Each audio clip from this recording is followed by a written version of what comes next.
Hi everyone, welcome back माय channel. तर आज मी एका खास विषयावर बोलणार आहे। ते म्हणजे तुम्हाला थंबनेल बघून तर कळालंच असेल। तर आज माझ्या चॅनलला 4 महिने पूर्ण झालेले आहेत। 4 महिन्यापूर्वी मी माझं चॅनल ओपन केलं होतं आणि त्या 4 महिन्यामध्ये मी काय काय चुका केल्या आणि त्यातून मला काय काय शिकायला मिळालं हेच तुमच्यासोबत माझा अनुभव मी शेअर करणार आहे। तर 4 महिन्यामध्ये सुरुवातीला मी शॉर्ट व्हिडिओ अपलोड करायची, म्हणजे माझ्या बहिणीच्या मुलीचे। तसं तर माझं चॅनल खूप जुनं आहे, पण 4 महिन्यापूर्वीपासून बनवायला सुरुवात केलेली आहे। सुरुवातीला मी कधीतरी कुठला कार्यक्रम वगैरे, गणपती, नवरात्री असे उत्सव असले तर त्या टायमिंगमध्ये मी माझ्या बहिणीच्या मुलीचे शॉर्ट किंवा माझ्या मुलाचे शॉर्ट व्हिडिओ अपलोड करायची। त्यावरती सॉन्ग टाकून ते अपलोड केलेले माझ्या चॅनलवरती। ते काही बरे व्हिडिओ होते थोड्या प्रमाणामध्ये, तर मग मी ते व्हिडिओ तसेच ठेवले। आणि नंतर 4 महिन्यापूर्वी जेव्हा मी ब्लॉगिंगला सुरुवात केली तेव्हा मी ते माझा व्हिडिओ टाकायला सुरुवात केली। आणि माझे व्हिडिओ सुरुवात करत असताना 1-2 महिन्यानंतर जे माझे पूर्वीचे मुलांचे व्हिडिओ होते, मुलांचे, माझ्या बहिणीच्या आणि माझ्या मुलांचे, तर त्या व्हिडिओवरती मला कॉपीराईट आलं होतं। तर मी काय करायची, सुरुवातीला जे व्हिडिओ अपलोड करायची त्यावरतीनं सॉन्ग निवडायचं यूट्यूबवरती जाऊन। पण ते सॉन्ग मी यूट्यूबवरलं घ्यायचं आणि आपल्या व्हिडिओवरती तो सॉन्ग टाकून द्यायची। पण ते कसं होतं, दुसऱ्याचं सॉन्ग आहे का ते ओरिजिनल म्युझिक आहे ते मला सुरुवातीला नाही समजायचं। त्यामुळं मग काय झालं की एके दिवशी माझ्या चॅनलवरती कॉपीराईट आलं आणि मी काय केलं, ते कॉपीराईट क्रोम ब्राउझरवर जाऊन कॉपीराईट स्ट्राईक हटवण्याच्या ऐवजी मी सुरुवातीला व्हिडिओ डिलीट केला। पण तसं तर तेवढा काही थोडा परिणाम नाही झाला, परंतु थोडे माझे जे व्ह्यू रीच होते ते थोडे डाऊन झाल्यामुळं मग मला थोडासा प्रॉब्लेम तर आलाच।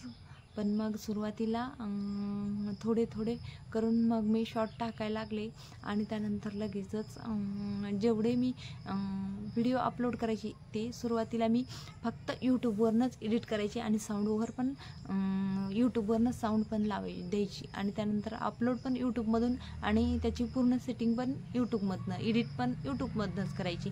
त्यामुळं मग थोडं करीत माहिती होत गेली आणि सुरुवातीला मग अशा प्रकारे मी व्हिडिओ अपलोड करायची।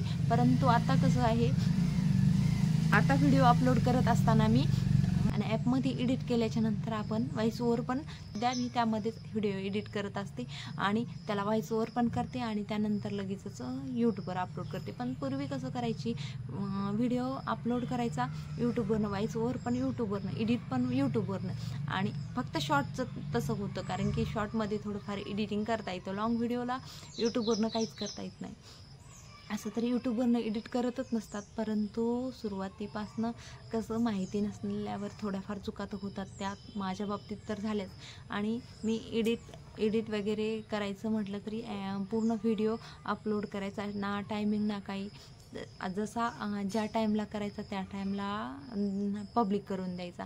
परंतु कसं, जेव्हा आपण व्हिडिओ एडिट करतो ॲपमधून, व्हॉइस ओव्हर करतो, व्हॉइस ओव्हर एडिट सगळं झाल्याच्यानंतर जो व्हिडिओ आपल्या गॅलरीमध्ये येतो आणि गॅलरीमध्ये आलेला व्हिडिओ आपण लगेचच जेव्हा आपण यूट्यूबवर अपलोड करतो, यूट्यूबवर अपलोड केलेला व्हिडिओ आपल्याला त्याला फक्त अनलिस्टेडमध्ये टायटल देऊन अपलोड करायचा असतो। आणि जेव्हा तो अपलोड होईल तेव्हा आपल्याला YT स्टुडिओमध्ये जाऊन त्याची व्यवस्थित अशी एडिट करावा लागतो। आपण व्यवस्थित एडिट करावा लागतो, शेड्यूल टाकावा लागतो, टायमिंग वगैरे, टॅग, डिस्क्रिप्शन सगळं देऊन आपल्याला तो चॅनलवरती टायमिंगनुसार अपलोड करायचा असतो। अशा ह्या माझ्या बऱ्याचशा चुका होत्या, त्या आता ह्या 4 महिन्यामध्ये कवर झालेल्या आहेत। हे जे सुरुवातीचे 4 महिने आहेत ते फक्त मला यूट्यूबला व्हिडिओ कसा अपलोड करायचा किंवा व्हिडिओ कधी आणि कोणत्या टायमिंगमध्ये टाकायचा, कशा प्रकारे त्याची सेटिंग करायची यूट्यूबची, आणि कशा प्रकारे तो व्हॉइस ओव्हर करायचा, कुठली ॲप वापरायची, ह्या गोष्टी शिकण्यासाठी मला 4 महिन्याचा वेळ लागलेला आहे। कारण की कसं, सगळं एक आहे, फक्त मिस्टरांची साथ होती की तुला जे करायचं ते तू कर, फक्त मी तुझ्या सोबत आहे। आणि एवढं म्हटलं तरी माझ्यासाठी ते खूप होतं आणि म्हटलं चला आता आपण सुरुवात तर करावं। ह्या 4 महिन्यामध्ये माझ्या परिश्रमातून मी एवढं सारं म्हणजे शिकले आहे. तसं पाहायला गेलं मला खूप वेळ लागला. एवढ्या व्हिडिओ अपलोड कसा करायचा, एडिट करायचा, ह्या थोड्या गोष्टीसाठीच मला एवढा वेळ लागलेला आहे. तर तसं तुमच्यासोबत होऊ नये, त्यामुळं मग कसं आहे, तुम्हाला जर कुठला व्हिडिओ अपलोड करायचा असेल तर त्यासाठी तुम्ही काय करायचं, सुरुवातीला यूट्यूबवरती व्हिडिओ अपलोड करण्यासाठी व्हिडिओ बरेचसे आहेत, ते तुम्ही हे वरती टायटलमध्ये टाकायचं आणि त्यानंतर लगेचच त्याची माहिती बघायची आणि त्यानंतर लगेचच आपल्याला चॅनल जर तुमचा नवीन असेल तर तुम्ही व्हिडिओ तशा प्रकारे अपलोड करा. असं डायरेक्ट माझ्यासारखं अपलोड वगैरे नका करू आणि एवढे 2-4 महिने हे अपलोडिंगमध्ये वाया नका घालू. त्यामुळं मी तुमच्यासोबत हा व्हिडिओ शेअर करत आहे. हे सुरुवातीपासनं जेव्हा आपण व्हिडिओ टाकतो तेव्हापासनं ही 4 जी महिने माझी वेस्टेज गेली ती माझी अशीच गेली. त्यामुळं मग तुमचीही अशीच वेस्टेज 4 महिने जाऊ नये. त्यामुळं कसं, सुरुवातीपासनं जर चॅनल तुमचा नवीन असाल तर ग्रो करायचा असेल तर तुम्ही अगोदर यूट्यूबच्या सेटिंग्स बघा. सेटिंग्स बघून झाल्यानंतर चॅनलला व्यवस्थित असं सेटिंग करा आणि व्हिडिओ पण अपलोड करताना कशा एडिट करायचा, कशा प्रकारे कोणत्या ॲप्लिकेशनमध्ये बनवायचा, बॅकग्राऊंड म्युझिक टाकायचं नाही किंवा टाकायचं, काय त्याच्या म्हणजे नियम आहेत, अटी आहेत, त्या व्यवस्थित आधी समजून घ्यायच्या आणि त्यानंतरच चॅनलला सुरुवात करायची.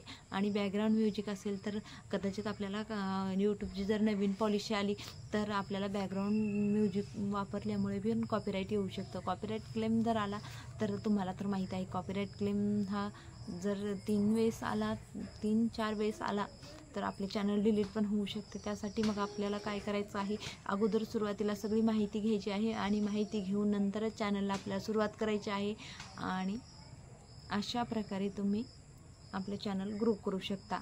जो माझा अनुभव 4 महिन्याचा आहे तोच मला तुमच्यासोबत शेअर करायचा होता आणि तुमच्या पण चॅनल सुरू केल्याच्यानंतर असेच 4 महिने तुमचे वाया जाऊ नये त्यासाठी मी हा व्हिडिओ बनवला आहे. व्हिडिओ आवडला असेल तर व्हिडिओला लाईक करा आणि कमेंटमध्ये व्हिडिओ कसा वाटला हा नक्की सांगा. चला तर मग पुन्हा भेटूया पुढच्या व्हिडिओमध्ये. बाय.